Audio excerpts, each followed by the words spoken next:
na yung ating shrimp. Wala na siyang palong, wala na yung paa, wala na siyang sungay. Malinis na siya, wala na siyang bituka, pero may shell pa rin siya, tsaka may ulo.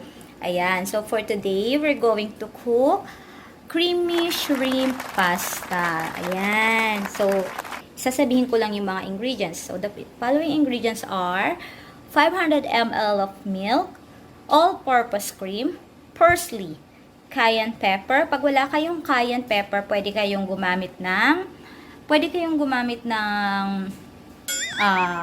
paprika.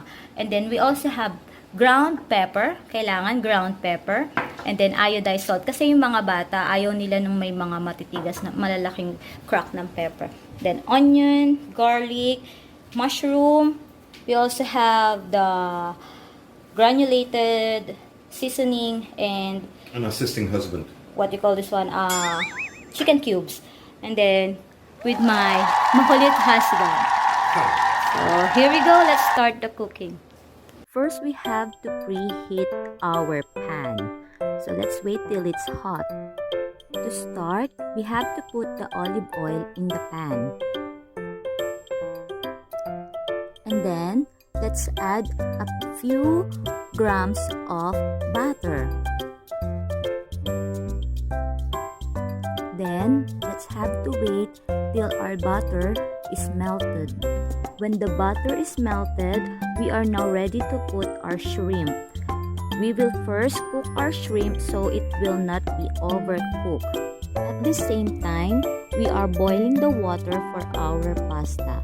Let me just give you a reminder that we have to put a little bit of salt and little bit of oil in our boiling water to prevent the pasta to get stick on each other. And now, as we can see that our shrimp is getting orange, so let's just wait till all of them are getting orange. As you can see, all of them are getting the same color. Once they all the same color, meaning to say they are cooked.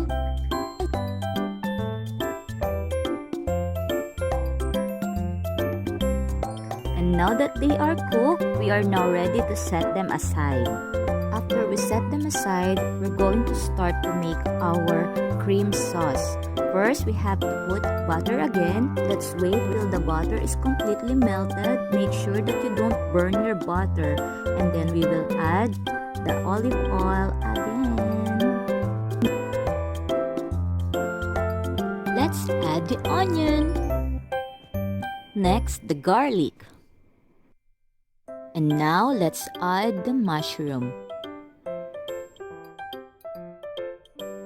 And let's mix it all together and wait for a few minutes before we add the other ingredients to finish our creamy sauce.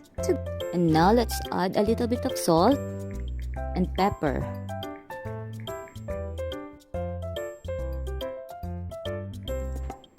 And now mix it a little bit and let's start to add the milk.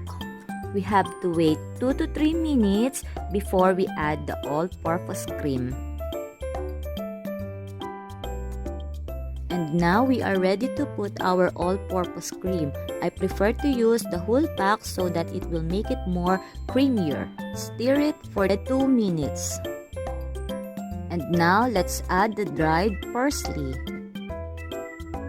You can also use a fresh parsley as long as you have it.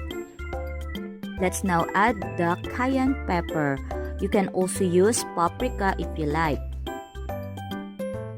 To add the taste, we will use chicken broth cubes. Let's wait till the cubes is completely dissolved. And after that, we're going to add our granulated seasoning. We will mix it all together and we will wait till it's boiled.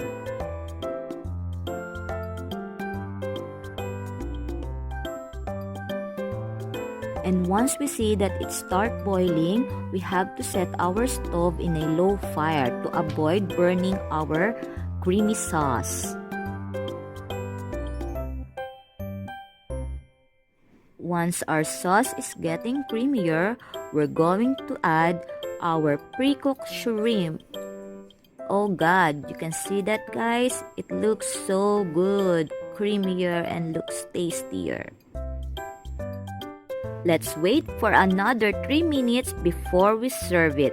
It seems like our friend Tenten is also excited to taste it. Hi, Tenten! OMG! Can you see that? I am so excited to try it. Are you guys also excited?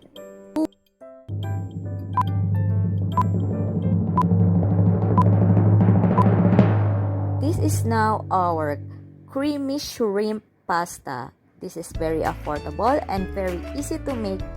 I will show you and give you all the cost of every ingredients that we use.